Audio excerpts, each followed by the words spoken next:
So, brothers and sisters, I'm happy to speak to you again भाई और बहनों मैं this बहुत evening. भाई और बहनों मैं बहुत खुश हूँ कि फिर एक बार मैं आपसे बात कर पा रहा हूँ। And I want to speak to you about something that can be a big problem in the last days. मैं आपसे कोई ऐसे विषय पर बात करना चाहता हूँ जो अंतिम दिनों में बड़ी समस्या बन सकती है। Jesus warned us that in the last days, men's hearts will fail them because of fear. और यीशु ने हमें चेतावनी दी कि अंतिम दिनों में मनुष्यों के जो हृदय है वो भय की वजह से वो बहुत अपना हियाव खो देंगे। And so we have to be careful that we don't let fear and anxiety come in our और hearts. इसलिए हमें बड़ा सतर्क होना चाहिए कि हमारे हृदयों में भय और चिंता नहीं आती। We want to overcome sin, हम पाप पर विजय पाना चाहते हैं, but we also want to overcome fear. पर हम भय पर भी विजय पाना चाहते हैं। Many people don't think of that as something to be overcome. कई लोग इसके विषय में नहीं सोचते कि ये कोई चीज है जिस पर विजय पाई जाए। So I want to begin with one verse in Isaiah chapter 8 and verse 13. और मैं एक वचन से शुरू करना चाहता हूँ, यशायाह उसका 8वां अध्याय और 13वां वचन। In the last part of this verse, it says, God shall be your fear and God shall be your dread. और इस वचन का अंतिम भाग कहता है कि परमेश्वर का डर मानना और उसी का भय रखना। And in the Living Bible, it's paraphrased like this. और लिविंग बाइबल के भावानुवाद में इस प्रकार से वो आया है। A very beautiful paraphrase. बहुत ही सुंदर एक भावानुवाद वो है। If you fear God, you need fear nothing else. अगर तुम परमेश्वर का भय रखते हो तो तुम्हें और किसी चीज से डरने की आवश्यकता नहीं। I got that printed on a board and put it in front of my house, inside my sitting room for the last 20-30 years. और मैंने एक बोर्ड पर इसे छाप कर पिछले 20-30 वर्षों तक मेरे घर का जो मुख्य कमरा है जहां हम बैठते हैं वहीं वो लगा कर रखा है। So every day when I came to the sitting room, I could see this verse there. If you fear God, you need fear nothing और else. प्रतिदिन जब मैं उस कमरे में आता तब मैं देख पाता कि अगर मैं परमेश्वर का भय रखता हूं तो और किसी चीज से मुझे डरने की आवश्यकता नहीं। I would recommend that some way you remember that verse, whether you put it on the wall or somewhere. मैं आपको भी प्रोत्साहित करता हूं कि किसी ना किसी तरीके से उस वचन को याद कीजिए, चाहे आपके हॉल में रखिए या कहीं और। If you fear God, you need fear nothing else. अगर आपको परमेश्वर का भय है तो और किसी चीज से डरने की आवश्यकता नहीं। And I'll tell you, in the coming days, you will need it, that verse. और मैं आपसे कहना चाहता हूं कि आने वाले दिनों में आपको उसकी आवश्यकता पड़ेगी, Because that is one of the devil's greatest weapons. क्योंकि ये शैतान का सबसे बड़े हथियारों में से एक है। The devil tempts us to sin, but he also tempts us to fear. शैतान हमें पाप करने में लुभाता तो है, पर उसी के साथ साथ भय रखने का भी प्रलोभन देता है। And he can, uh, cripple us, like make us handicapped by sin, and he can cripple us and make us handicapped by fear. और वो हमें मानो लंगड़ा बनाकर अपाहिज बना देगा पाप करने के द्वारा, और वैसे ही लंगड़ा बनाकर हमें अपाहिज कर देगा भय के द्वारा भी। You know how difficult it is for a man who's crippled on both legs to move from one place to another? क्या आप जानते हो कितना मुश्किल है एक व्यक्ति जो लंगड़ा है, अपाहिज है, दो पैरों में, एक जगह से दूसरे जगह में जाना कितना मुश्किल है उसके लिए। Now, it's the same thing when we are crippled in our spirit. बिल्कुल वही होता है जब हम अपने आत्मा में अपाहिज बन जाते हैं। And I found many believers who have really born again, but they are crippled in their spirit. और मैंने कई कई कई मसीहों को देखा है जिनका नया जन्म वास्तविकता में हुआ है, पर वे अपनी आत्मा में अपाहिज है। They are not stealing, they are not telling lies, they are not committing any obvious sin. वे झूठ नहीं कहते, वो चुराते नहीं, कोई बाहरी दिखने वाला पाप वो नहीं कर रहे। They are part of a good church. वे एक अच्छे कलीसिया के सदस्य हैं। They go there, they are very faithful to listen to the elders. वे वहां जाते हैं, बड़े विश्वास योग्यता से प्राचीनों को सुनते हैं। But year after year after year, they are crippled by fear. पर साल प्रति साल डर से वे अपाहिज बन गए हैं। And they don't seem to be freed from it. और उससे वे स्वतंत्र होते ही नहीं। Now, I know this because it was true in my case also in my younger days. अब मैं ये इसलिए जानता हूं क्योंकि मेरे जवानी के दिनों में ये मेरे बारे में भी सच था। Fear can come to all of us at any time. डर हम सब के पास कभी भी किसी भी समय पर आ सकता है, But if we keep battling it and battling it and battling it, it will become less and less able to overpower us. पर अगर हम उससे लड़ाई करते रहे तो और कम वो हम पर हावी होगा। You read in the Old Testament how David and his soldiers used to kill many, many giants. और पुराने नियम में आप पढ़ते हो कैसे दाऊद और उसके सैनिक कई दानवों को मार गिराते थे, And once they had killed a few giants, they got boldness to kill other giants. और एक बार कुछ दानवों को मार गिराते थे, उनके अंदर और हिया आता था और दानवों को मार पाते थे। We read in the Old Testament how God brought the Israelites out of slavery in Egypt. हम पुराने नियम में पढ़ते हैं कैसे परमेश्वर ने मिस्र से दासत्व से छुड़ाकर इस्राएलियों को बाहर लाया। But there were two parts to their salvation. पर उनके उद्धार के दो भाग थे। One was to be delivered from slavery in Egypt, एक था मिस्र की जो गुलामी है उससे वे छुड़ाए जाए, and the other was to enter into the land of Canaan and glorify God there. और दूसरा था कि कनान देश में प्रवेश करके वहां वे परमेश्वर की महिमा करें। But they only experienced the first part. पर उन्होंने केवल पहले भाग का ही अनुभव किया। So there were 2 million people there, 20 lakhs of people, but all of them enjoyed only half a salvation. वहां 20 लाख लोग थे पर उनमें से हर एक ने केवल आधे ही उद्धार का अनुभव किया। And why is that written in the Old Testament? अब पुराने नियम में ये क्यों लिखा गया है? There are 4 books, Exodus to Deuteronomy, that speak about the failure of the Israelites in the wilderness. 4 किताबें हैं निर्गमन से व्यवस्था विवरण तक जो उस मरुभूमि में इस्राएलियों की असफलताओं को बयां करते हैं। Why has God written 4 books about the failure of Israelites in the wilderness? क्यों परमेश्वर ने 4 किताबें लिखी है कि इस्राएली लोग कैसे उस मरुभूमि में असफल हुए? There are 4 very big books. ये 4 बहुत बड़ी-बड़ी किताबें हैं। Exodus, निर्गमन, Leviticus, लेव्य व्यवस्था, Numbers, गिनती and Deuteronomy. और व्यवस्था विवरण। It's all describing how the Israelites came out of Egypt but stayed in the wilderness. इन चारों पुस्तकों में ये वर्णन है कैसे इस्राएली लोग मिस्र से बाहर आकर मरुभूमि में रहते थे। And then in the book of Joshua, they enter the land of Canaan. और फिर यहोशू की पुस्तक में कनान देश में उन्होंने प्रवेश किया। Now, why did they stay in the wilderness for so many years? अब क्यों इतने वर्षों तक वो उस मरुभूमि में भटकते रहे? They had seen the amazing miracle of God splitting the Red Sea. उन्होंने उस अद्भुत चमत्कार को देखा था कैसे परमेश्वर ने लाल समुद्र को दुभागा And buried the entire Egyptian army under the Red Sea. और संपूर्ण मिस्री सेना को उसने लाल समुद्र के अंदर दफना दिया। Every day they saw a pillar of cloud and fire leading them. प्रतिदिन वे देखते थे कि एक मेघ स्तंभ अग्नि स्तंभ उनका मार्गदर्शन कर रहा है। Every day they saw bread dropping from heaven for them to eat. प्रतिदिन वे देखते थे कि स्वर्ग से रोटी गिरती है कि वे खाना खा पाए। Moses would hit a rock and water will come out of the rock. मूसा उस पत्थर को मारता और उस पत्थर से पानी निकल आता। And then birds would drop so that they could have some meat for food also. और कई बार आकाश से पक्षी गिर जाते ताकि वे कुछ मांस भी खा पाए। And when snakes bite them, they look at a bronze serpent on a pole and they get healed. और जब सांप उन्हें काटते थे तो वो उस क्रूस के समान एक लकड़ी को देख पाते और वे चंगे हो जाते। What all, no group of people have experienced so many miracles as those people. दूसरे किसी भी लोगों के झुंड ने इन लोगों की मात्रा में चमत्कार देखे ही नहीं है। So when God told them to go to Canaan after 2 years in the wilderness, why did they not go? और जब परमेश्वर ने उनसे कहा कि वे कनान में जाए, मरुभूमि में 2 ही वर्षों के बाद कनान में जाए, तो क्यों वे नहीं गए?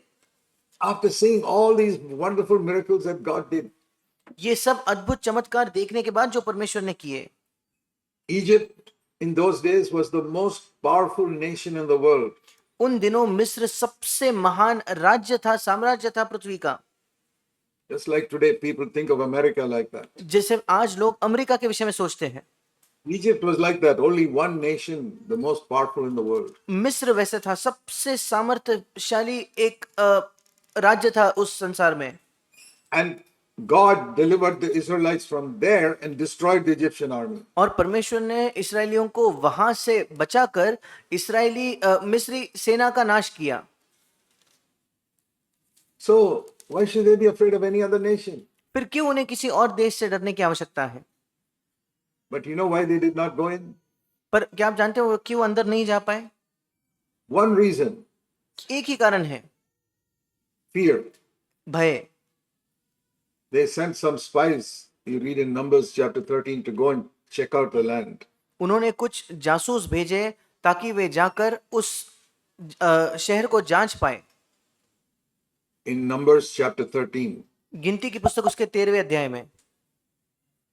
And those spies went there and came back and said, we can't occupy this land. The giants are so strong. और वो जासूस अंदर जाकर कहने लगे, हम तो इस पर विजय नहीं पा सकते, ये जो दानव है बहुत सामर्थ्यशाली है हमारे लिए। But Joshua and Caleb, two of the spies, said, no, we can conquer them. God is on our side. पर यहोशू और कालेब उनमें से दो ऐसे जासूस थे जिन्होंने कहा, नहीं नहीं, परमेश्वर हमारे साथ है, हम उन पर विजय प्राप्त कर पाएंगे। But the other 10 spies said, no, they are too strong for us. पर बाकी 10 जासूसों ने कहा, नहीं नहीं नहीं, वो हमारे लिए ज्यादा सामर्थ भरे हैं।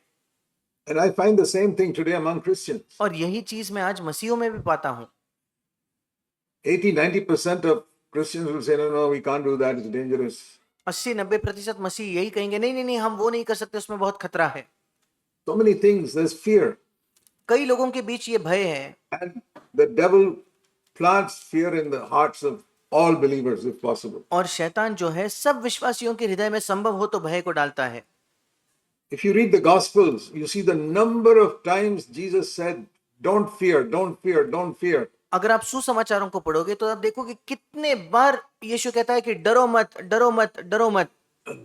We think Jesus came to deliver us only from sin. हमें लगता है कि यीशु केवल पाप से संपूर्ण छुटकारा देने के लिए हमें आया है। As much as the Bible says don't sin, the Bible says don't be afraid. जितनी मात्रा में बाइबल हमें बताता है कि पाप मत करो, उतने ही मात्रा में बाइबल हमें यह भी बताता है कि डरो मत। Please remember this verse, Isaiah 8:13. और कृपया ये एक वचन याद रखें, यशायाह 8:13। If you fear God, you need fear nothing else. अगर आप परमेश्वर का भय रखते हो तो आपको किसी और चीज से डरने की आवश्यकता नहीं होगी। So first of all, we got to begin by knowing that God has really accepted us. सबसे पहले हमें इससे शुरू करना होगा कि ये जानकर कि परमेश्वर ने वाकई हमें स्वीकार किया है। Because that is the first fear that many believers have. Has God really accepted me? क्योंकि ये पहला भय है जो कई मसीहों के अंदर होता है कि क्या परमेश्वर ने वाकई मुझे स्वीकार किया भी है क्या? I've done so many wrong things. Has God really forgiven me? मैंने इतनी गलत चीजें की है, परमेश्वर ने वाकई मुझे क्षमा किया भी है क्या? Have I really become a child of God? क्या मैं वाकई परमेश्वर का संतान बन गया हूं क्या? That doubt the devil tries to keep on putting into people's believers' minds. ये संदेह है जो शैतान बार बार विश्वासियों के मन में डालते ही रहता है। If you don't have faith, you can never overcome Satan. अगर आपके पास विश्वास नहीं है तो आप कभी शैतान पर विजय नहीं प्राप्त कर पाओगे। And you cannot have faith if you don't read the Bible. और अगर आप बाइबल नहीं पढ़ते तो आपके अंदर विश्वास नहीं आएगा। If you don't read and believe the promises of God, you will never be able to overcome fear. अगर आप परमेश्वर के वायदों को पढ़ते नहीं, उन पर विश्वास नहीं करते, कभी आप भय पर विजय नहीं हो पाओगे। So let me share with you some of the promises in the New Testament. और मैं नई वाचा के कुछ वायदों को, नए नियम के कुछ वायदों को आपके साथ साझा करना चाहता हूं। First of all, on what basis does God accept us? सबसे पहले किस आधार पर परमेश्वर हमें स्वीकार करता है? We all know Christ died for our sins. हम सब जानते हैं कि मसीह हमारे पापों के लिए मरा। So let's turn to Romans chapter 3. आइए हम मुड़ेंगे रोमियो की पत्री उसके 3 अध्याय में। Romans 3 verse 23 says, all have sinned and fall short of the glory of God. Romeo 3:23 कहता है कि सबों ने पाप किया और परमेश्वर के महिमा से रहित है। Romans 3:23. You must be familiar with these verses. Romeo 3:23, आप सबको ये वचन पता होने चाहिए। Everybody has sinned. सबों ने पाप किया है। Some many sins and some few sins. कुछ लोगों ने कई पाप किए, कुछ लोगों ने थोड़े कम पाप किए हैं। But even if you have committed one sin, you are as guilty as that murderer who was hanging on the cross next to Jesus. पर अगर आपने एक भी पाप किया हो तो आप उतने ही अपराधी हो जितना वो खूनी था जो यीशु के बगल के क्रूस पर लटक रहा था। There are many murderers in India. और इस भारत में कई ऐसे खूनी हैं। And even if you have committed one sin, you are as guilty as them और before अगर God. और अगर आपने एक पाप भी किया है तो परमेश्वर के सामने उतने ही मात्रा में आप अपराधी हो। In the presence of the government of India, you may not be as guilty as the murderers. Bharat सरकार की नजरों में उन खूनियों की तरह आप अपराधी शायद नहीं होंगे, But before God, even if you committed one sin, you are as guilty as those murderers. पर परमेश्वर के सामने आपने एक भी पाप किया है तो उन खूनियों की तरह ही आप अपराधी हो।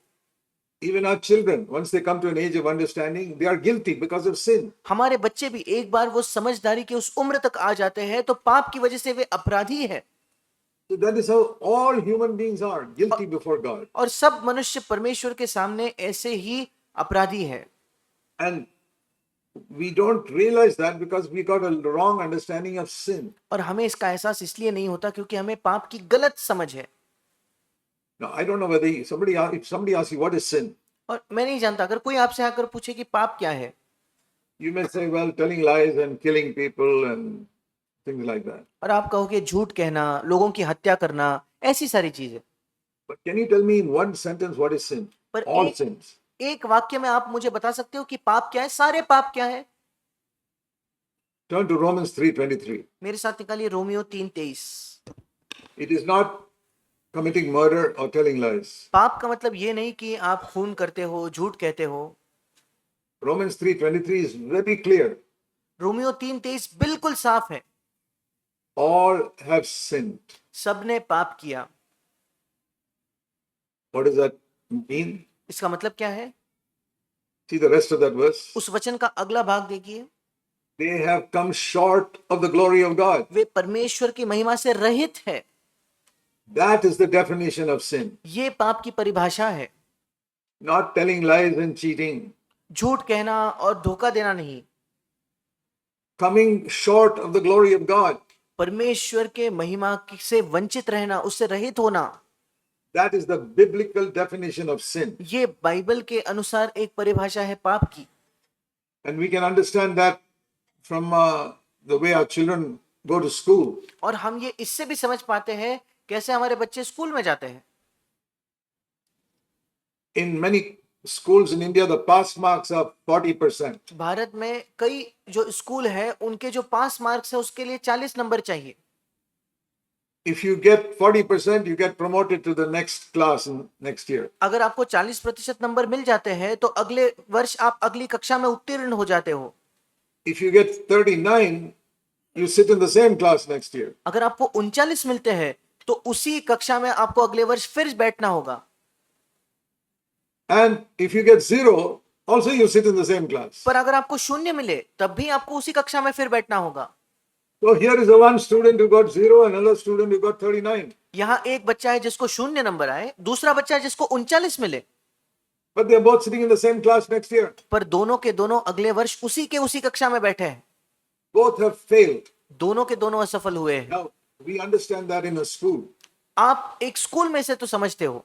Now, you can go to the principal of the school and argue with the principal, but the principal says, these are our rules. If you get less than 40%, you fail. और आप उस स्कूल के मुख्याध्यापक के पास जाकर कह सकते हो कि नहीं ये ऐसे कैसे नियम है, पर वो वही कहेगा कि यही कानून है, 40 से कम नंबर आए तो आप फेल हो जाते हो। No, you can say, how my son got 39, how can you put him in the same class as somebody who got 0? और आप जाकर कहोगे नहीं मेरे बेटे के तो 39 नंबर आए, जिसको 0 है उसके साथ कैसे आप बिठा सकते हो उसे? He will say, if I allow you to go into the next class, then another parent will come and say, my son got 38, why can't he also go? और वो आपसे कहेगा अगर मैं आपको दूसरी कक्षा में जाने दूंगा तो दूसरा एक माता पिता आकर मुझसे कहेंगे कि मेरे बेटे को तो 38 नंबर आए, उसको भी आगे जाने दो। So like that, you'll go all the way down, everybody will go to the next class. ऐसा करके तो आप नीचे जाकर हर कोई दूसरी कक्षा में जाएगा। So they have rules. 40% is pass marks. और इसलिए कुछ नियम, कुछ कानून है। 40% मतलब आप पास हो। What is the standard in God's school? परमेश्वर के इस स्कूल में क्या स्तर है, क्या मापदंड है? Pass marks. पास होने के लिए क्या चाहिए? 100%. 100%। If you get 99, you fail. अगर आपको 99 मिले आप असफल हो, If you get 0, you fail. अगर आपको 0 मिले फिर भी आप फेल हो। That is how you need to understand sin. इसी प्रकार से आपको पाप को समझने की आवश्यकता है। Where it says you sin means you have come short of the glory of God. यहाँ लिखा है कि अगर आप पाप करते हो इसका मतलब परमेश्वर के महिमा से आप रहित, उससे कम आ गए हो। That means you did not get 100%. इसका मतलब आपको 100% नंबर नहीं मिले। So it's no use comparing yourself with murderers and thieves. कोई फायदा नहीं हम अगर अपनी तुलना व्यभिचारियों से, खूनियों से करें तो। But in the church, we don't compare ourselves with murderers and thieves. पर कलीसियाओं में हम अपनी तुलना खूनियों से और चोरों से नहीं करते। We compare ourselves with each other in the church. हम अपनी तुलना कलीसिया में कई बार एक दूसरे से करते हैं। I am better than that brother. हम कहते हैं कि मैं उस भाई से बेहतर हूं। And one sister looks at another sister and says, I am better than that sister. एक बहन दूसरी बहन को देखकर कहती है मैं उससे बेहतर हूं। And some elder can look at some brother and say, I am better than that brother. That's why God has made me an elder. कोई प्राचीन दूसरे भाई को देखकर कह सकता है नहीं मैं उस भाई से बेहतर हूं, इसीलिए तो परमेश्वर ने मुझे प्राचीन बनाया। All such people will never grow in their Christian life. ऐसे सारे लोग कभी भी अपने मसीही जीवन में उन्नति नहीं करेंगे, Because they are comparing themselves with each other. क्योंकि वे अपनी तुलना एक दूसरे से करते रहते हैं। You know what the Bible says about those who compare themselves with each other? क्या आप जानते हो बाइबल हमें क्या बताती है उन लोगों के विषय में जो अपनी तुलना एक दूसरे से करते हैं? Please turn to 2 Corinthians. मेरे साथ निकालिए दूसरा कुरिन्थियों, 2 Corinthians and chapter 10. दूसरा कुरिन्थियों उसका 10वां अध्याय।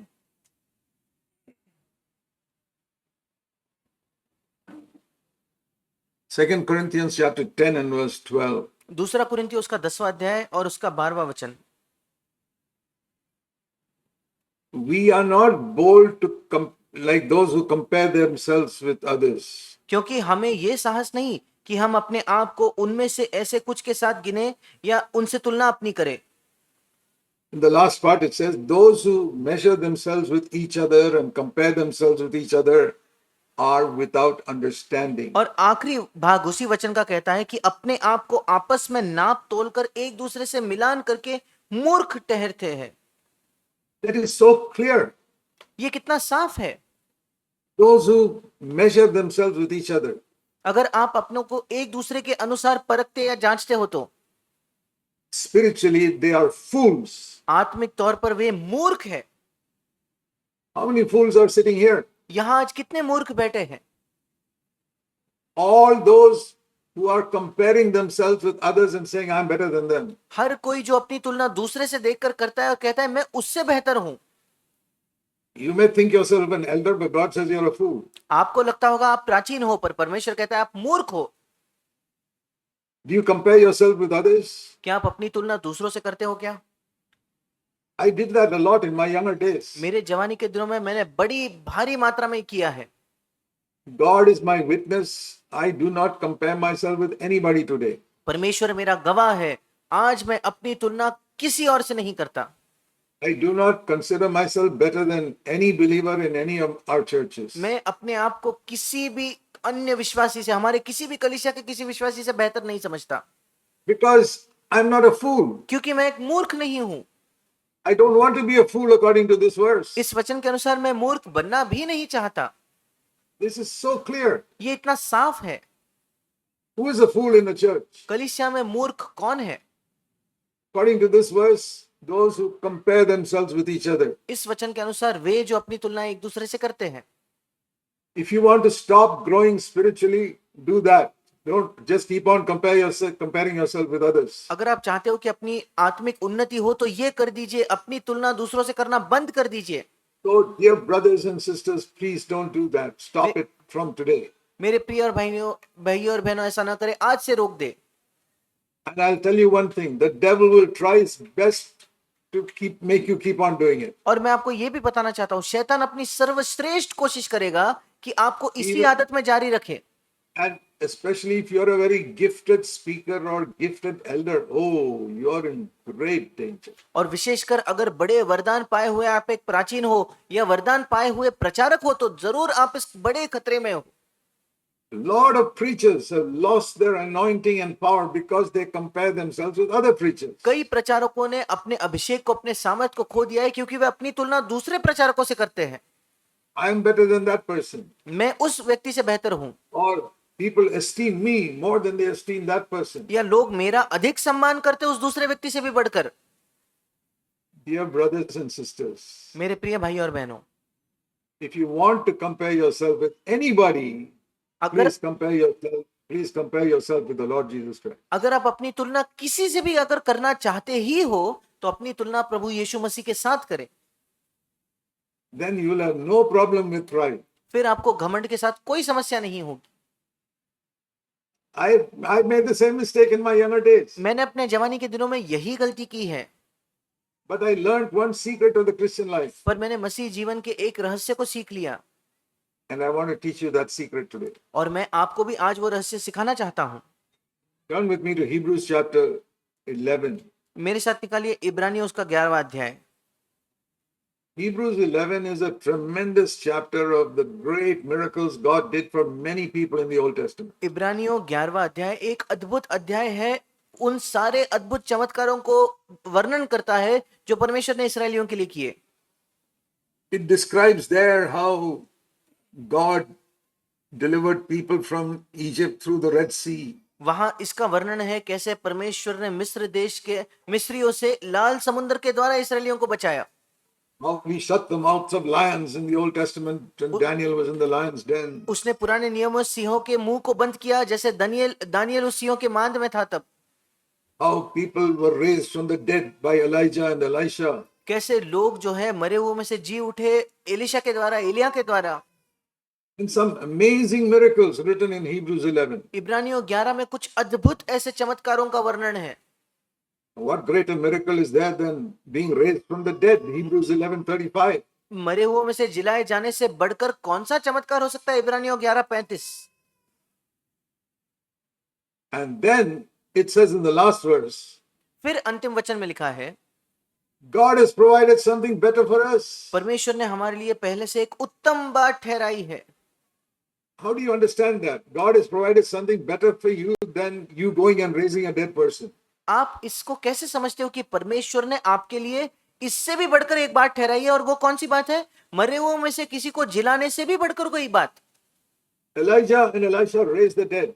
एलिया और एलिशा ने तो मरे हुओं को भी जिलाया। I'm going to do something better than that, according to Hebrews 11:40. और इब्रानियों 11:40 के अनुसार मैं इससे भी बेहतर एक काम करने वाला हूं। Daniel shut the mouths of so many lions, but I'm going to do something better than that, according to Hebrews 11:40. Daniel ने कई सिंहों के मुंह को बंद कर दिया, पर इब्रानियों 11:40 के अनुसार मैं इससे भी बढ़कर एक काम करने वाला हूं। Moses split open the Red Sea for 20 lakhs of people to go through, but I'm going to do something better than that. मूसा ने लाल समुद्र को दुभागा कि 20 लाख लोग उसके बीच में से चलकर गए, पर उससे बेहतर काम मैं करने वाला हूं। And Joshua pulled down the walls of Jericho just by praising the Lord. और यहोशू ने तो यरीहो की दीवारों को गिरा दिया केवल परमेश्वर की स्तुति करके। But I'm going to do something better than that. पर मैं उससे भी बेहतर कुछ करने वाला हूं। Do you believe Hebrews 11:40? क्या आप इब्रानियों 11:40 पर विश्वास करते हो क्या? Do you read the Bible carefully? क्या आप बाइबल को ध्यान से पढ़ते हो क्या? Are you seeing Hebrews 11:40 for the first time today? क्या आज इब्रानियों 11:40 आप पहले बार देख रहे हो क्या? And when you read Hebrews 11:40, did you compare it with all the previous 39 verses? और जब आपने इब्रानियों 11:40 पढ़ा तो क्या उसकी तुलना आपने पिछले 39 वचनों से की क्या? Did you realize that what God is saying is everything written up to verse 39, I have provided something better for you in the new covenant. क्या आपको यह एहसास हुआ कि जो जो पहले 39 वचनों में लिखा है, परमेश्वर कहता है कि इससे बेहतर चीज मैंने तुम्हारे लिए नई वाचा में ठहराई है। The greatest miracles in the Old Testament, and God says in the new covenant there's something better. पुरानी वाचा की सबसे महान चमत्कार पर परमेश्वर कहता है नई वाचा में और कुछ बेहतर है। And then you try to understand what is the better thing. और तब आप ये समझने की कोशिश करते हो कि वो बेहतर चीज क्या है। And you go to a worldly person and talk about something better. और आप अगर एक संसारिक व्यक्ति के पास जाकर कहो कि एक बेहतर चीज, That means I get a more salary than that person. That is better. तो उसके लिए बेहतर क्या है? उससे मेरी तनख्वाह बढ़ जाए, वो बेहतर है। or I will live in a bigger house than that person, या उस व्यक्ति की तुलना में मैं एक बड़े घर में जाकर रहूं, ये तो बड़ी बात है। or I will get a prettier wife than that person. या उस व्यक्ति को जैसे सुंदर पत्नी मिली उससे अधिक सुंदर मुझे मिले, ये बेहतर बात उनके लिए है। Or like some foolish people, one man will say, I got more dowry when I got married than that person. या कुछ मूर्ख लोगों की तरह वो ये कहेंगे कि मेरे विवाह में मुझे दूसरों से ज्यादा डाउरी मिली है, ज्यादा दहेज मिला है। These are not the things. Those are all for worldly people. ये बेहतर चीजें नहीं है, ये सांसारिक लोगों के लिए है। When we are born again, our value changes. जब हमारा नया जन्म होता है तो हमारा मूल्य ही बदल जाता है।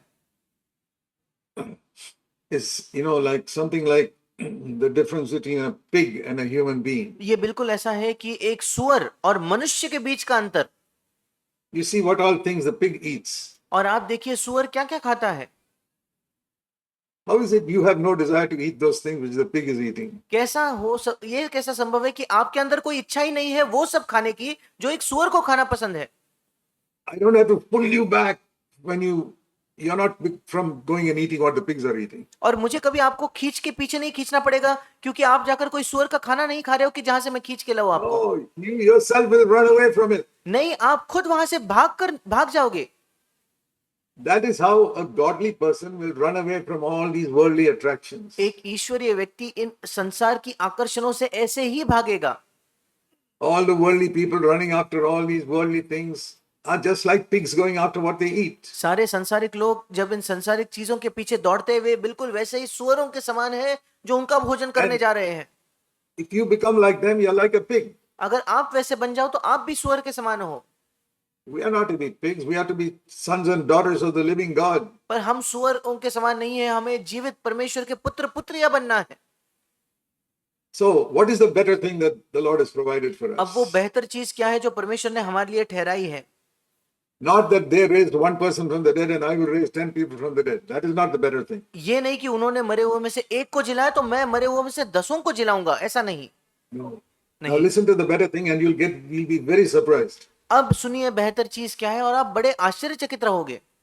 It's unfortunate that the chapter 11 finishes there and then goes into chapter 12. बड़ी दुर्भाग्यपूर्ण बात है कि 11वां अध्याय वहां खत्म होता है और फिर 12वां अध्याय शुरू होता है।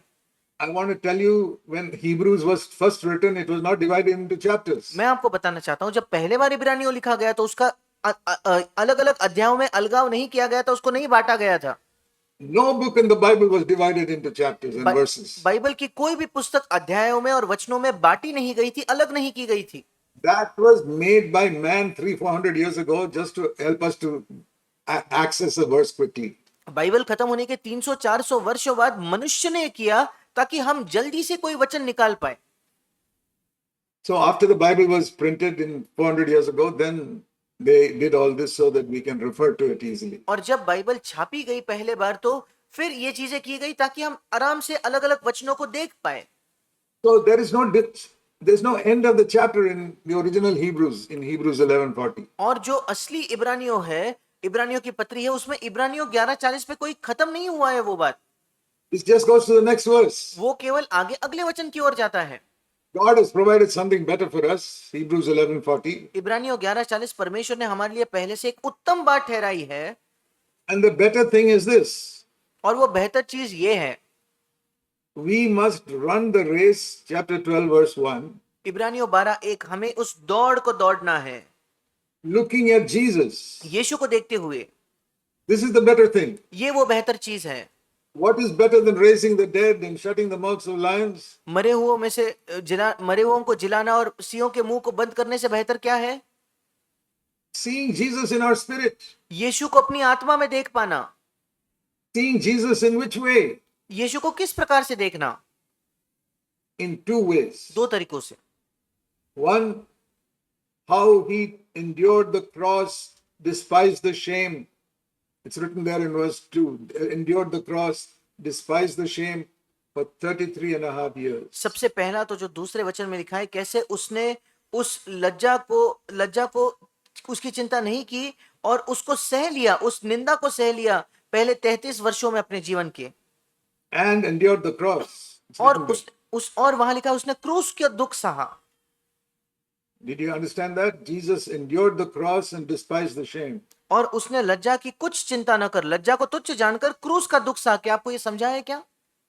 And it says, fix your eyes on him. और फिर लिखा है कि अपनी आंखें उस पर लगाओ, Don't turn away any time to another direction. किसी भी समय किसी और दिशा में न मुड़ना। Always have your eyes on Jesus. हमेशा अपनी आंखें यीशु पर लगाए रखना। Number one, that he endured the cross, despising the shame. सबसे पहले उसने क्रूस को सहा, लज्जा को तुच्छ जाना। And number two, दूसरी चीज, look at Jesus, verse 2, who's now sitting at the right hand of God, at the throne of God. दूसरा वचन, अब यीशु को ताकते रहे जो परमेश्वर के सिंहासन के दाहिनी ओर जा बैठा है। So when we look unto Jesus, we have to look unto him in two ways. और जब हम यीशु को देखते हैं तो दो तरीकों से हमें उसे देखना है। How he lived on the earth and where he is today. कैसे उसने पृथ्वी पर जीवन जिया और आज वो कहाँ है। How did he live on the earth? इस पृथ्वी पर वो कैसे जिया। Every day, morning till night, he died to himself on the cross. प्रतिदिन सुबह से लेकर शाम तक वो क्रूस पर अपने आप के प्रति मरा। There was a daily cross in his life. उसके जीवन में एक प्रतिदिन का क्रूस था। That means every day he died to himself. इसका मतलब प्रतिदिन वो अपने आप के प्रति मरा। You ask me, where does it say that in the Bible? और आप मुझसे कहोगे कि बाइबल में ये कहाँ लिखा है That he endured the cross every day. कि उसने प्रतिदिन क्रूस को उठाया, ये कहाँ लिखा है। Okay, let me ask you a question. मैं आपसे एक प्रश्न पूछना चाहता हूँ। Do you know that Jesus frequently said, follow me? क्या आप जानते हो कि यीशु ने बार बार ये कहा कि मेरे पीछे हो लो, मेरा अनुसरण करो।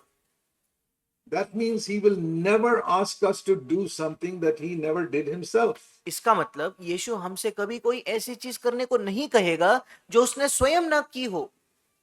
Supposing you tell your 15-year-old son when you're going down the road, some narrow path, follow me. उदाहरण के लिए आप आपके 15 वर्ष के बेटे को कहते हो, एक बहुत ही सकरे मार्ग में चलते हुए आप कहते हो कि मेरे पीछे हो लो। Maybe you're going through a forest where there's only narrow path between the trees. शायद आप किसी जंगल से जा रहे हो जहां पेड़ों के बीच बहुत ही सकरा मार्ग है। And you tell your 15-year-old son, please follow me, don't turn here and there. और आप अपने 15 साल के बेटे को कहते हो, देखो मेरे पीछे आओ, दाएं या बाएं बिल्कुल नहीं मुड़ना। So are you going in front of him or behind him? अगर आप ऐसा कह रहे हो तो आप उसके आगे हो या उसके पीछे हो। Follow me means what? मेरे पीछे हो लो का क्या मतलब है। I'm going in front and you look at me and follow me, that's all. मैं आगे जा रहा हूं, तुम मेरी ओर देखकर मेरा अनुसरण करो, बस उतना ही।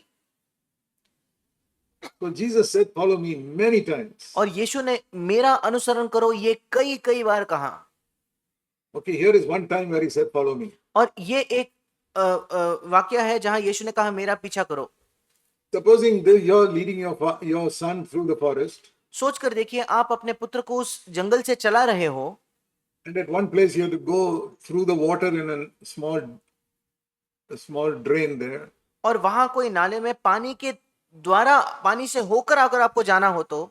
So you walk through the water in that drain and you say, follow me. और आप उस पानी में उतरकर, उस नाले में उतरकर पानी के द्वारा जाकर कहते हो कि मेरे पीछे हो लो। He also has to come through that water. तो उसका मतलब क्या है, उसे भी उतरकर पानी से आना होगा। And then you start climbing a little hill and you say, follow me. He also has to climb the hill. फिर आप अगर एक छोटा सा पहाड़ चढ़ते हो, उसको भी पहाड़ आपके पीछे पीछे चढ़ना होगा।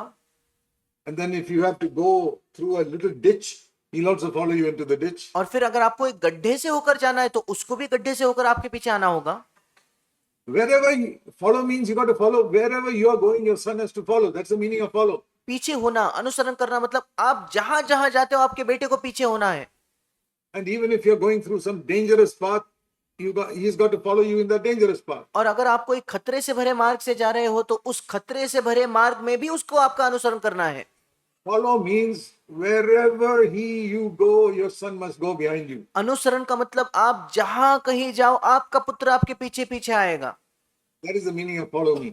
मेरा पीछा करो, इसका यही मतलब है। Okay, now here's what Jesus said about follow me. अब मेरे पीछे आने के विषय में यीशु ने एक चीज ये कही। Turn to Luke chapter 9 मेरे साथ निकालिए लूका उसका 9वां अध्याय, and verse 23. उसका 23 वचन। If anyone wants to come after me, he says. यदि कोई मेरे पीछे आना चाहे, यीशु कहता है। This applies to the whole world. ये पूरे संसार पर लागू होता है। To every Christian. हर एक मसीह के लिए। Is there anybody sitting here who wants to follow Jesus? क्या यहाँ कोई भी बैठा है क्या जो यीशु का अनुसरण करना चाहे? I hope all of you have come here to learn how to follow Jesus. मैं आशा करता हूं कि आप में से हर एक यहाँ आए हो ये सीखने के लिए कि कैसे यीशु का अनुसरण किया जाए। So if you want to follow Jesus, listen to this. अगर आप यीशु का अनुसरण करना चाहते हो तो इसे सुने। Anyone, कोई भी, old man, young man, वृद्ध व्यक्ति, जवान पुरुष, old woman, young woman, वृद्ध स्त्री, जवान स्त्री, small child, छोटा बच्चा, boy, girl, छोटी बच्ची, makes no difference. कोई फर्क नहीं पड़ता। Anyone, कोई भी, educated, uneducated, पढ़ा लिखा, अनपढ़, preacher, ordinary person who cannot preach, प्रचारक हो या एक साधारण व्यक्ति जो प्रचार नहीं कर सकता, anyone, कोई भी, you want to follow me? अगर आप मेरे पीछे आना चाहते हो You must first of all deny yourself. तो सबसे पहले अपने आप का इनकार करो। Know what that means? क्या आप जानते हो इसका क्या मतलब है? Say no to yourself. अपने स्वयं को नहीं कहो। Always say no to yourself. हमेशा अपने आप को नहीं कहो। Let the other person go in front of you. दूसरे व्यक्ति को आपके सामने जाने दो। Let the other person take that place. दूसरे व्यक्ति को स्थान लेने दो। Don't fight for anything. किसी भी बात के लिए लड़ाई ना करो। Say no to yourself अपने आप को ना कहो and take up the cross every day. Verse 23. और 23 वचन, अपने क्रूस को प्रतिदिन उठाओ। You can't take up the cross once for your whole life. You have to take it every day. अपने जीवन भर के लिए एक ही बार आप क्रूस नहीं उठा सकते, आपको प्रतिदिन वो उठाना है। So I cannot take up tomorrow's cross today. कल का क्रूस मैं आज नहीं उठा सकता। Tomorrow's cross I can only take when I come to tomorrow. कल का क्रूस मैं केवल तभी उठाऊंगा जब मैं कल तक पहुंचूंगा। It is here daily. That means today there is a cross for me to take. यहां लिखा है प्रतिदिन, मतलब आज मेरे लिए क्रूस है जो मुझे उठाना है। And it says follow me. और वो कहता है मेरा पीछा करो, मेरे अनुसरण करो। So read this now. अब इसे पढ़े। If anyone wants to come after me, he must deny himself, take up his cross daily and follow me. यदि कोई मेरे पीछे आना चाहे तो अपने आप से इनकार करे और प्रतिदिन अपना क्रूस उठाए हुए मेरे पीछे हो ले। How often should I take up my cross? कितने बार मुझे अपना क्रूस उठाना है? Every single day. प्रतिदिन। 365 days in the year, I have to take it up every day. साल के 365 दिन प्रतिदिन मुझे अपना क्रूस उठाना है। I can't say I took it up today and forget about it tomorrow. मैं ये नहीं कह सकता आज क्रूस उठाया और मैं कल उसे भूल गया। I have to take up today for today. मुझे आज का क्रूस आज उठाना है। Tomorrow I have to take up tomorrow's cross. कल के लिए मुझे कल का क्रूस उठाना है। And it says follow me. उसी के साथ साथ लिखा है मेरे पीछे हो ले। Now, what will you think if a father says follow me and he goes and sits in a chair and tells the child to walk alone through the forest? अब आप क्या सोचोगे, एक पिता अपने बेटे को कहता है मेरे पीछे हो लो, वो जाकर कुर्सी पे बैठता है और उसका बेटा अकेले जंगल से जाता है। तो That is not following the father. इसका ये मतलब नहीं कि वो पिता का अनुसरण कर रहा है। When he says follow me, the father is also going through that jungle himself. मेरा अनुसरण करो, मेरे पीछे हो लो का मतलब पिता खुद जंगल से जा रहा है। So if Jesus said take up the cross and follow me, it must mean that he took up the cross every day also. और अगर यीशु ने कहा मेरे अपना क्रूस उठाकर मेरे पीछे हो लो, इसका मतलब उसने भी अपना क्रूस प्रतिदिन उठाया होगा। Many Christians know that Jesus took up the cross on the last day of his life. कई मसीहों को यह पता है कि अपने जीवन के अंतिम दिन पर यीशु ने क्रूस उठाया। When I was first born again, that is what I also knew. जब मेरा पहले बार नया जन्म हुआ था तो मैं भी यही सोचता था। But very soon after my baptism, I learned another thing, that Jesus took up the cross every day. पर मेरे बपतिस्मा के थोड़े ही समय बाद मैंने एक नई चीज सीखी कि यीशु ने अपना क्रूस प्रतिदिन उठाया था। And that any day in my life that I don't take up the cross, I'm not following Jesus. और मेरे जीवन का कोई भी दिन अगर मैं क्रूस नहीं उठा रहा अपना, तो मैं यीशु का अनुसरण नहीं कर रहा। Let me tell you this in Jesus' name. मैं आपको यीशु के नाम से ये बात बताना चाहता हूँ।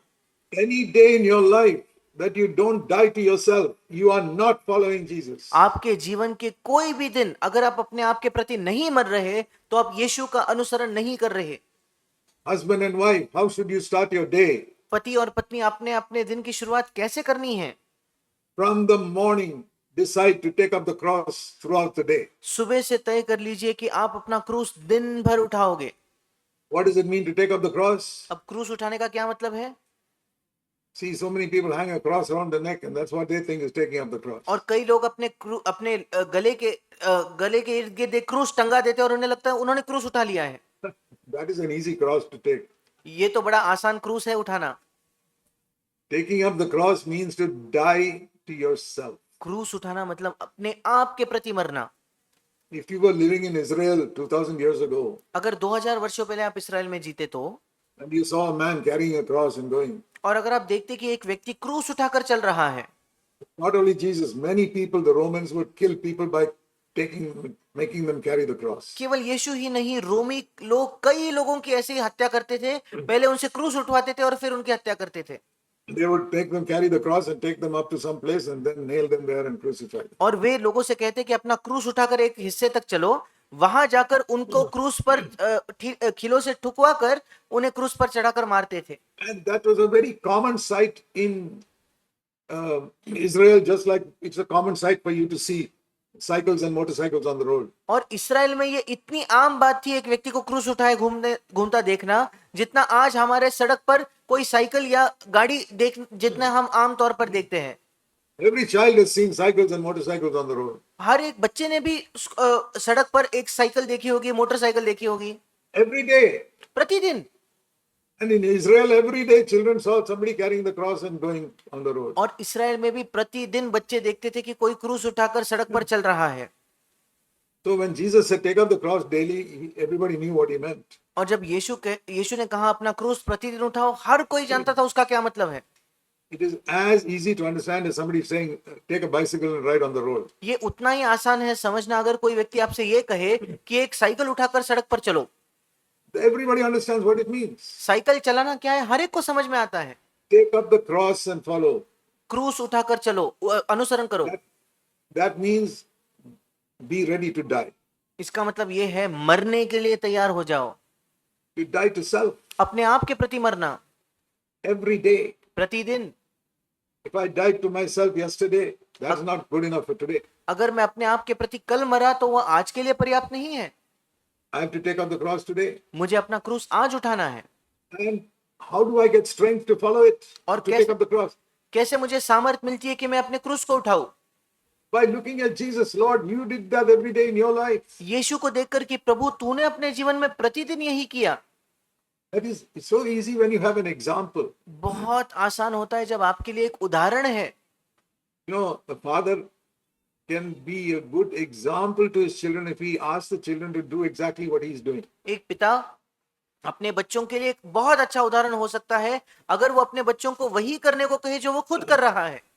Then if he says, do this. फिर अगर वो कहे ये करो, Only if he's done it himself, then he's a good example. अगर उसने खुद किया है तब वो एक बहुत अच्छा उदाहरण है। And Jesus has been like that. यीशु हमारे लिए ऐसे रहा। In every situation, Jesus died to himself. हर एक परिस्थिति में यीशु अपने आप के लिए मरा। I'll give you one example. मैं एक उदाहरण आपको देता हूं। Turn to Matthew chapter 12. मेरे साथ निकालिए मत्ती उसका 12वां अध्याय।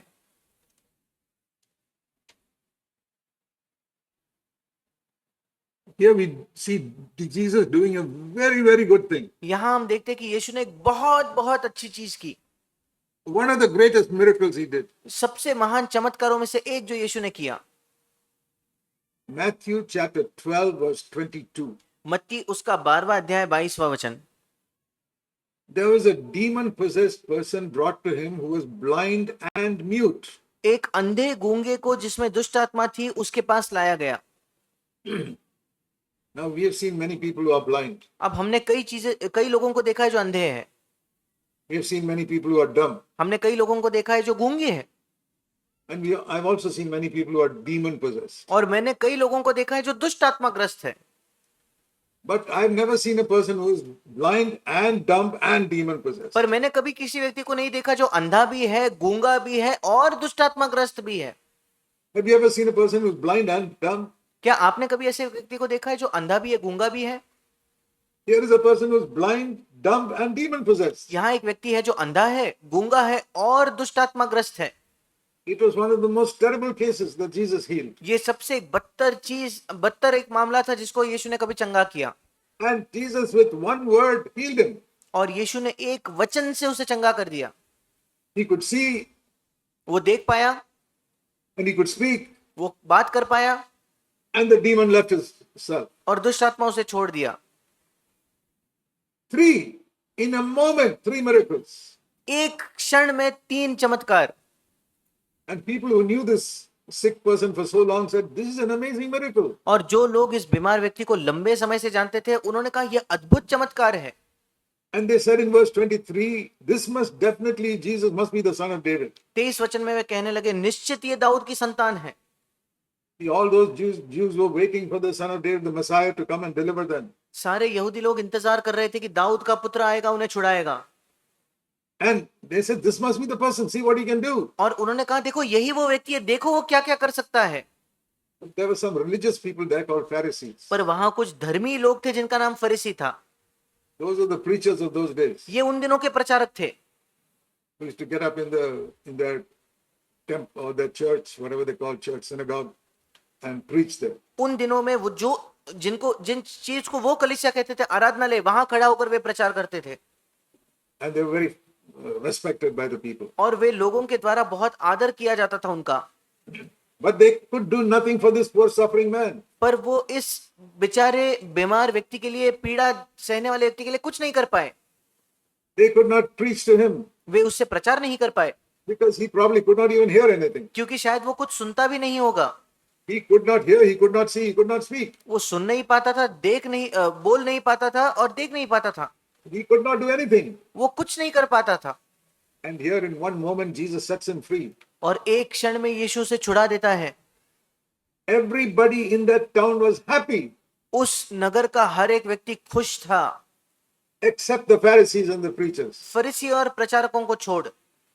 Why were they not happy? वे खुश क्यों नहीं थे? Because Jesus was doing something they could not do. क्योंकि यीशु ऐसा कुछ कर रहा था जो वे नहीं कर पाते थे। And they said, no, this is not the Messiah. और उन्होंने कहा, नहीं, ये तो मसीहा नहीं है। If they had stopped there, it would have been okay. अगर वे वहीं रुक जाते तो ठीक था। No, but they went on even further and said, this is the devil himself. पर वो एक कदम आगे जाकर कहते, ये स्वयं शैतान है। And these other demons went out because the master of demons, who is this person, told them to go.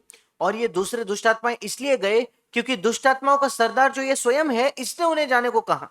So they called Jesus the master of the demons, the devil. और यीशु को दुष्ट आत्माओं का स्वामी या शैतान कहा उसे। Now I want to ask you a question. अब मैं आपसे एक प्रश्न पूछना चाहता हूँ। When you did something very good for somebody, जब आपने कोई बहुत अच्छी चीज किसी के लिए की हो, even 10% of what Jesus did for this man, यीशु ने जो इस व्यक्ति के लिए किया उसका 10% भी अगर आप किसी और के लिए करो and तो, somebody calls you the devil, और उसके उपरांत अगर कोई आपको शैतान कहे तो, how will you feel towards that person? उस व्यक्ति के प्रति आपकी क्या भावना होगी? And if 10 great preachers call you the devil for something you did, और 10 महान प्रचारक अगर आपको किसी काम के लिए शैतान बोलने लगे तो how will you feel? आपको कैसा लगेगा? What did Jesus say? यीशु ने क्या कहा? You know, in the Old Testament, when Moses' sister Miriam criticized Moses, the great prophet, क्या आप जानते हो पुराने नियम जो है, जब मूसा के बहन मरियम ने उसे किसी बात में आलोचना की उस महान तो क्या हुआ? saying, why have you married this woman? That is the question Miriam asked. Maryam ने उससे पूछा, क्यों इस स्त्री से तूने विवाह किया? And God said, how dare you question my prophet? और परमेश्वर ने कहा, तेरी हिम्मत कैसे होती है मेरे भविष्यद्वक्ता पर प्रश्न उठाने की? Immediately Miriam got leprosy. और तुरंत मरियम को कोढ़ हो गया। What should these people get for calling Jesus the devil? अब यीशु को शैतान कहने के लिए इन लोगों को क्या मिलना चाहिए? Something worse than leprosy. कोढ़ से भी बदतर। But you know what they got? पर क्या आप जानते हो उन्हें क्या मिला? You know what Jesus gave them? क्या आप जानते हो यीशु ने उन्हें क्या दिया? Forgiveness. क्षमा। That is new covenant. ये है नई वाचा। Old covenant, they give them leprosy and they criticize you. पुरानी वाचा में आपकी आलोचना करने पे उनको कोढ़ दिया जाता था। In the new covenant, you give people forgiveness, not leprosy. नई वाचा में आप लोगों को कोड नहीं, क्षमा देते हो। See what Jesus said in verse 32. देखिए 32 वचन में यीशु स्वयं क्या कहता है। Have you spoken a word against the Son of Man? It's forgiven. क्या तुमने मनुष्य के पुत्र के विरोध में कोई बात कही है तो वो क्षमा किया जाता है Immediately. तुरंत। They did not even ask for forgiveness. उन लोगों ने क्षमा मांगी भी नहीं थी And he forgave them. और फिर भी उसने उन्हें क्षमा किया। What a wonderful thing. People don't even ask for forgiveness and you forgive them. क्या ये अद्भुत चीज है कि लोग अगर आपसे क्षमा मांगे भी नहीं फिर भी आप उन्हें क्षमा कर दोगे। That's how it was on the cross. क्रूस के पास वैसा ही था। Do you know what is the worst sin ever committed by anybody on this earth? क्या आप जानते हो इस पृथ्वी पर सबसे बदतर पाप जो कभी किसी ने किया हो वो क्या था? The worst sin ever committed in the last 6,000 years. और पिछले 6000 वर्षों में सबसे बदतर पाप जो कभी इस पृथ्वी पर हुआ है Since the time of Adam, आदम के समय से। I'll tell you, मैं आपको बताता हूं, the crucifixion of Jesus Christ. यीशु मसीह को क्रूस पर चढ़ाया जाना। The one pure man who walked on the earth, they killed him. एक शुद्ध व्यक्ति जो इस पृथ्वी पर चला उसी की हत्या कर दी गई। That is the worst sin ever committed on this earth. ये सबसे बदतर पाप है जो कभी इस पृथ्वी पर किया गया है। And as soon as it was committed, और जैसे ही वो पाप किया गया, as soon as Jesus' cross was put into that hole, जैसे ही यीशु मसीह का क्रूस उस गड्ढे में लगा दिया गया, the first words Jesus said is, Father, forgive them. पहले शब्द जो यीशु ने कहे कि पिता उन्हें क्षमा कर। Did they ask for forgiveness? क्या उन्होंने क्षमा मांगी क्या? No, nobody asked for forgiveness saying, oh, we are sorry we crucified you. नहीं, किसी ने क्षमा नहीं मांगी ये कहते हुए कि माफ कर दो हमें यीशु, हमने तुझे क्रूस पर चढ़ाया। We don't, Jesus forgives people even before they ask. और यीशु लोगों को क्षमा उनके मांगने से पहले ही कर देता है। Are you like that? क्या आप ऐसे हो क्या?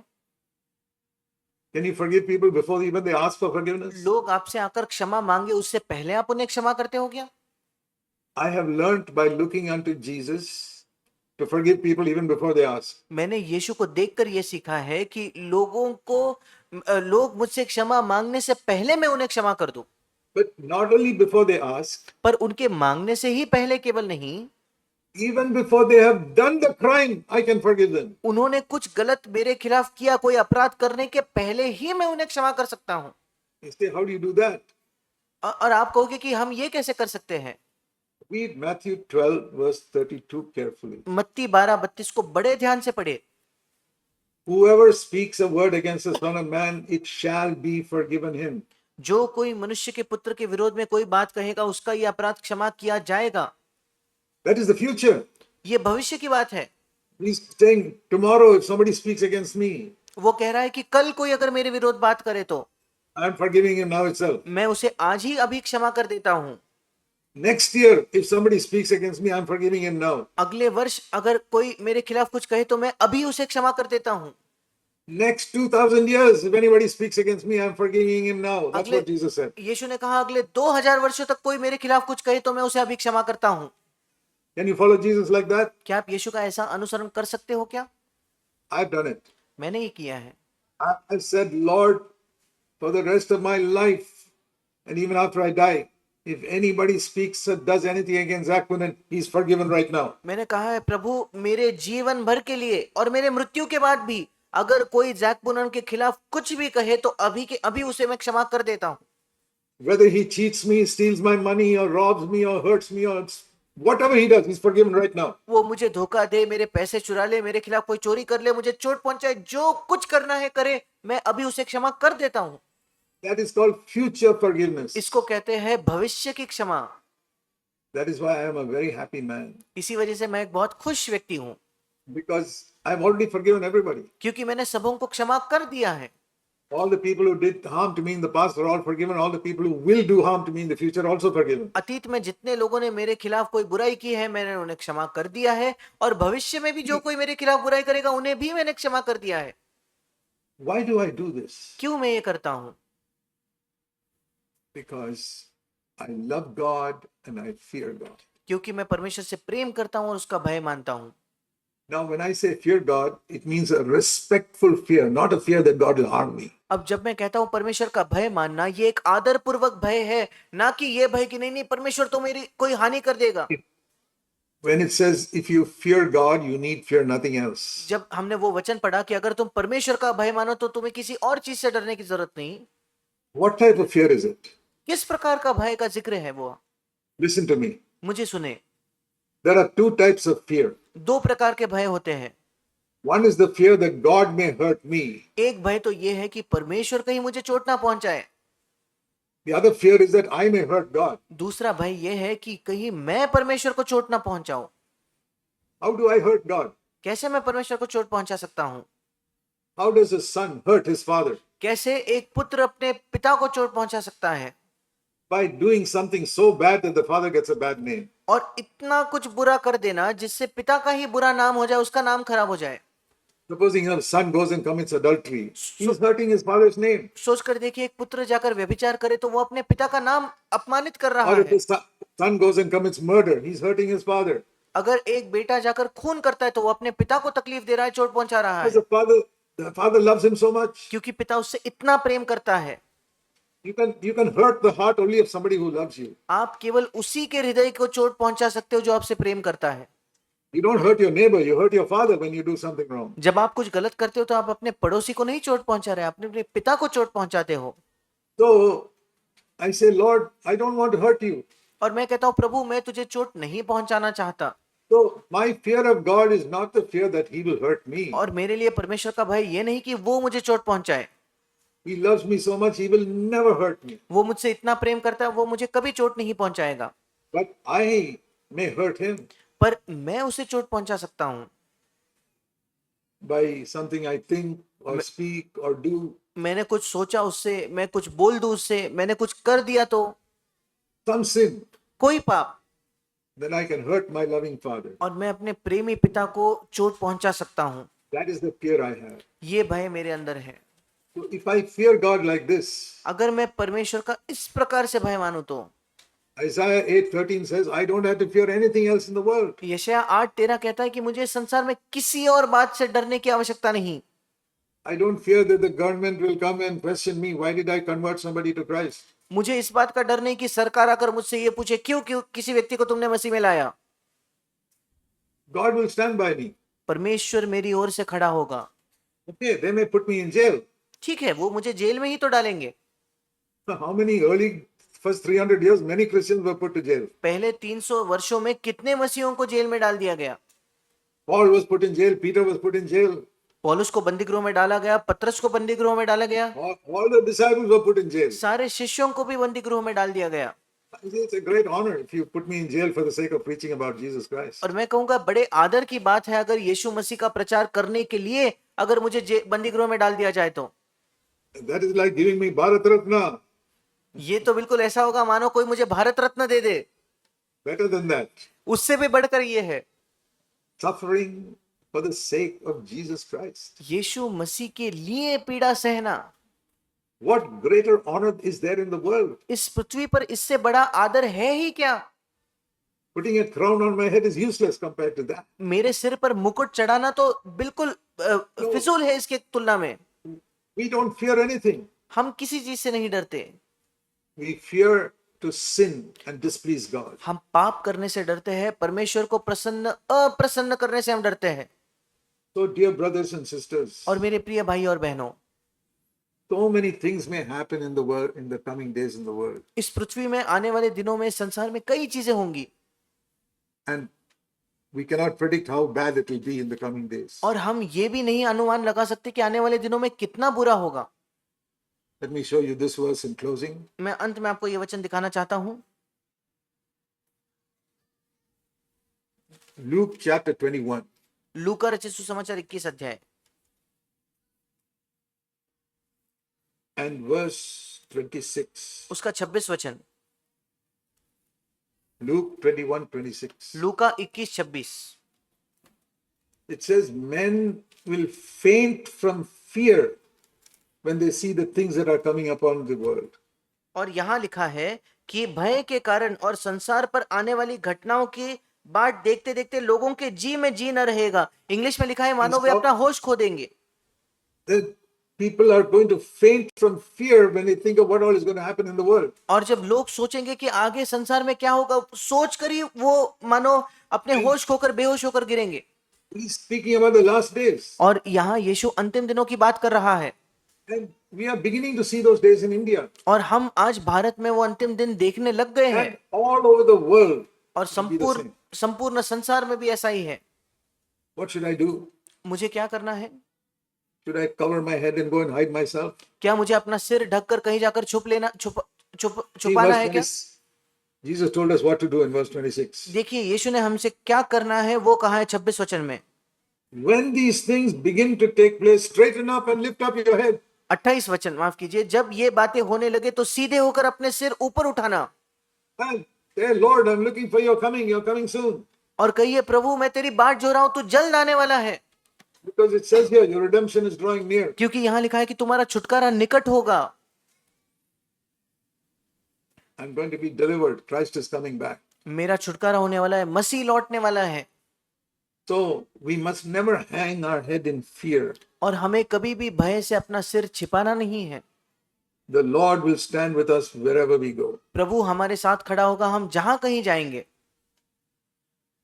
The last words that he spoke to his disciples was this. और अपने शिष्यों से जो अंतिम शब्द यीशु ने कहे वो ये है। See Matthew chapter 28. मत्ती उसका 28 अध्याय देखिए।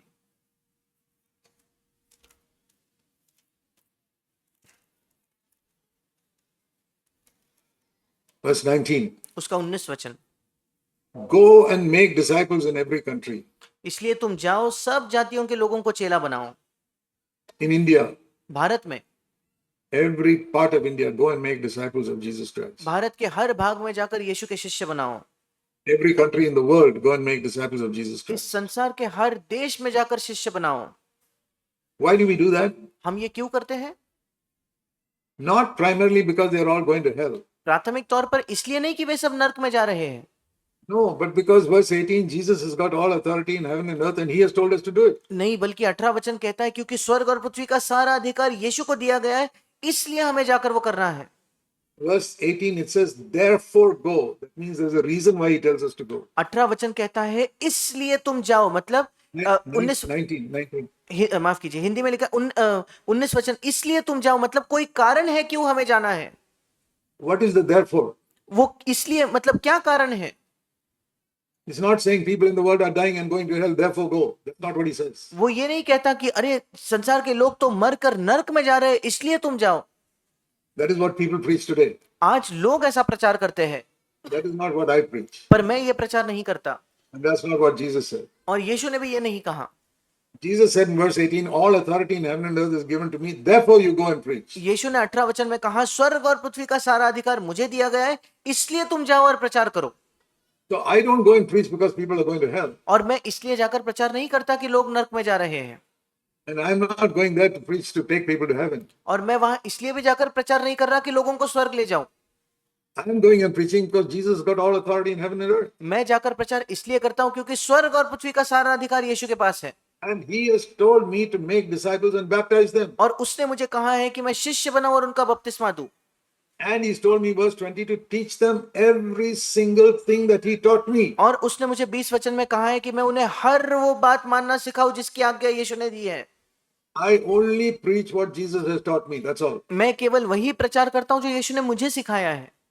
And because I do that, और क्योंकि मैं ये करता हूं, the Lord's promise in verse 20 is, I will be with you always till the end of the age. प्रभु का वायदा 20 वचन में यह है कि मैं जगत के अंत तक तुम्हारे संग रहूं। You do that, my brother, sister. I don't care who you are. Jesus will be with you wherever you go till the end of the age. अगर आप ये करो मेरे भाई मेरे बहन, आप कोई भी क्यों ना हो, यीशु आपके साथ रहेगा इस संसार के अंत तक। So whatever is happening in the coming days in the world, don't be afraid. और आने वाले दिनों में संसार में कुछ भी क्यों ना हो, डरो नहीं। Don't be afraid if the doctor says you may get sick and die. ये आप मत डरना अगर डॉक्टर आपसे कहे कि आप बीमार होकर मर जाओगे। Yeah, we are careful with our health, but God determines when I die, not some doctor. हाँ, हम अपने स्वास्थ्य को लेकर संभालते हैं, ध्यान रखते हैं, पर परमेश्वर निर्धारित करेगा कब मेरी मृत्यु होती है, कोई डॉक्टर नहीं। We don't live in fear. हम भय में जीवन नहीं जीते। The word of God is if you fear God, you don't fear anything else in the world. परमेश्वर का वचन है, अगर तुम परमेश्वर का भय मानते हो तो इस संसार में किसी और चीज का भय मानने की आवश्यकता नहीं। So be encouraged. और इसलिए प्रोत्साहित हो जाइए, The Lord be with you और प्रभु आपके साथ रहे when you go back to your homes, जब आप घर लौट कर जाओगे। and encourage other people with the boldness God gives you. और जो हियाव परमेश्वर आपको देता है उससे आप दूसरों को भी प्रोत्साहित कीजिए। Let's pray. आइए हम प्रार्थना करेंगे। Heavenly Father, स्वर्गीय पिता, we pray that everyone here will go home encouraged, हम प्रार्थना करते हैं कि यहाँ बैठा हर एक व्यक्ति घर प्रोत्साहित होकर जाए, and everyone will go home bold in Christ. और हर कोई यहाँ से मसीह में हियाव बनकर, ढाढ़सी बनकर जाए।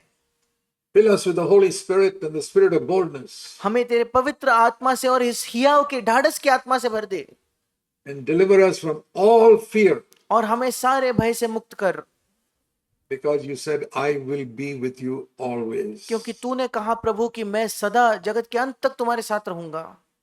Help everyone here to know, even the little children, that you are with them always. यहाँ बैठे हर एक व्यक्ति की सहायता कर, यहाँ तक कि छोटे बच्चों को भी ये जानने में सहायता कर कि तू हमेशा उनके साथ है। Help them to take that promise in Matthew 28:20 with them wherever they go. और मत्ती 28:20 के उस वायदे को वे जहां जाए उनके साथ उस वायदे को ले जाने की उनकी सहायता कर। We pray in the name of our Lord Jesus.